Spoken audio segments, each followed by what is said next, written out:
The burning question is how to economize in fuel literally all along the line. It involves every single soul connected with the line and everything they handle. Economy in coal is one of the most obvious items, but it's bound up with other economies too. Water, for instance, has to be pumped. That uses up coal or some other fuel. Oil has to be brought here from overseas, whether it's used as fuel or lubricant. Electricity, like gas, is a sort of potted fuel which has to be generated. Economy on the line involving so many people calls for ingenuity, for bright ideas from everyone. The coal shortage is the burning question, of course. More and more coal is being burnt in the manufacture of munitions of war, and for her size, Britain has produced more munitions than any country on earth. Munitions for ourselves, for Russia, and for all our allies are burning up coal at a rate faster than the miners can produce it. Coal makes munitions and transports munitions to many fronts in many parts of the world. Obviously, that means less to spare for ordinary consumers at work or at home. The very lines on which the munition train runs depend on coal in the steel mills for their making. Often coal falls out of the trucks, especially in the marshalling yards. We all know that. But how about retrieving it? It's hard to estimate how much could be saved in this way. That's something I personally wouldn't know, though you probably would. And there must be countless ways of saving coal apart from actually recovering it.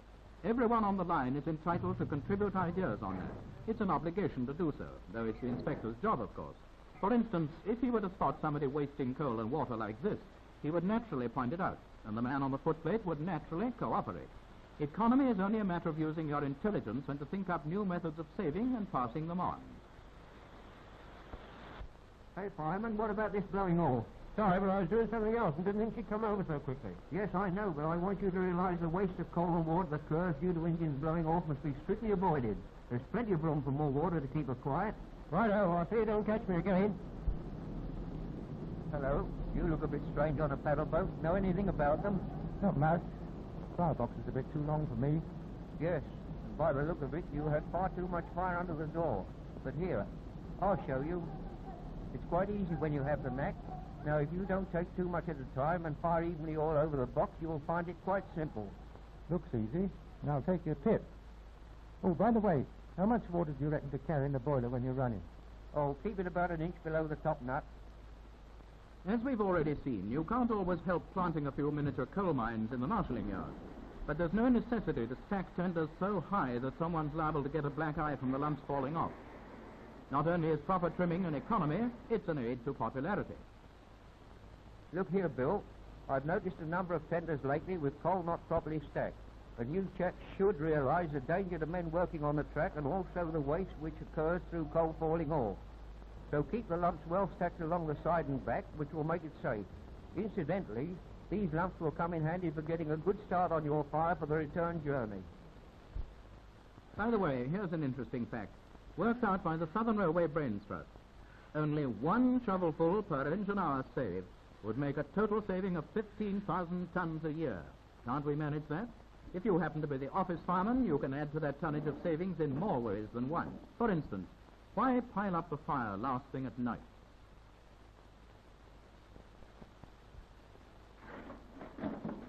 Back to the line again after the run. It's as well to remember that bowler half misses nothing. Here's another place where that 15,000 tons saved can be added to by always separating coal from clinker. Always separate coal from clinker. Even the missus does that. And she keeps her eye on the gas as well. Yeah, what about this gas, George? Well, I can't help it. But it's wasting. Well, I've got to get away. Yes, but you might have turned it off. It's your job. Yes, but the bills are yours, and we must save gas. Yes, and the mess room kettle needs watching, too. Look at this kettle boiling away, and this other ring burning as well. Well, I never turned the bloody thing on.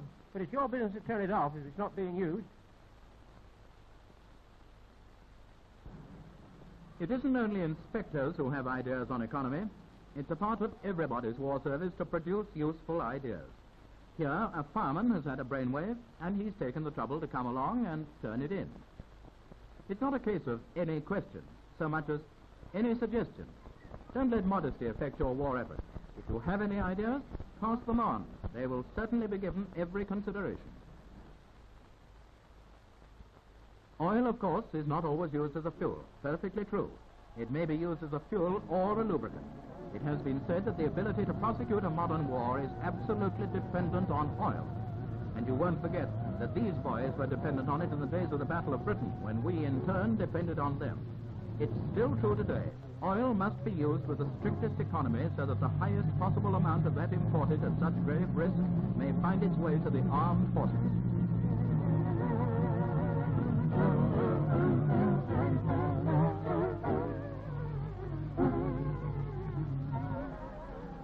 For instance, examiners always test the depth of oil before topping up a box, thus avoiding the waste by overfilling. Now for the question of water, as easy to waste as any other fuel on tap. Remember that to obtain a supply of water, fuel must be expended, in this case by an electrically driven pump. When the demand is small, automatic switches save power by stopping the pump.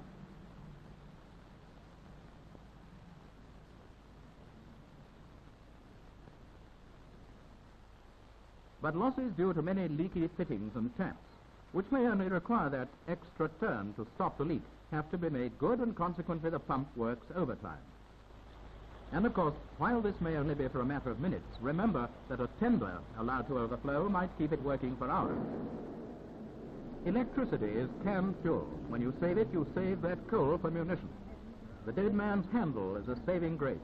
If she'll roll without juice, let her roll. Switch off, yes, at your desk, in your office, in the corridor, in the workshop, and in your home.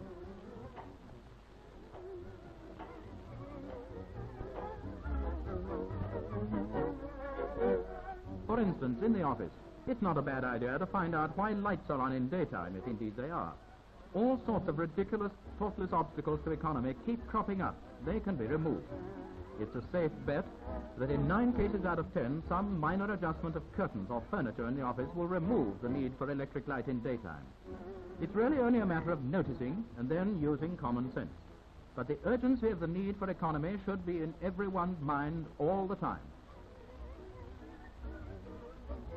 The fuel consumption at the main headquarters of the Southern Railway Executive Staff is shown by means of a graph. This indicates the consumption of electricity, represented by the upper line, and gas by the lower line, during the latter half of 1941. Naturally, there is a rise as winter progresses. But now compare this with the diagram of the corresponding period of 1942. Now we can see how the combined efforts of the staff is leaving its mark, a steady saving of 30% all along the line.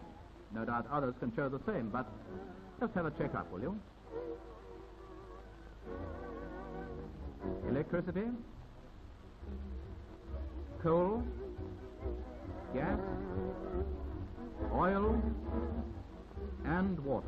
The more we save, the quicker the war will be won. Fuel saving by the Southern and everybody on it, at work and at home, will be a really big addition to the effort now being made by the Ministry of Fuel and Power. Economy now is essential if we're to pass quickly on to a brighter future. And now I will introduce to you Commander Stephen King Hall, MP, who is in charge of the National Fuel Economy Campaign and has something to say to you. I'm talking to you without notes, or extempore, as they used to say in the Navy. So if I make a mistake, you'll have to forgive me. And if I'm looking like death, well, it simply means I haven't got any makeup on. Now, the Minister of Fuel and Power has often expressed to me his gratitude and his appreciation for the magnificent work which the men and women of this country did in the fuel-saving campaign last winter.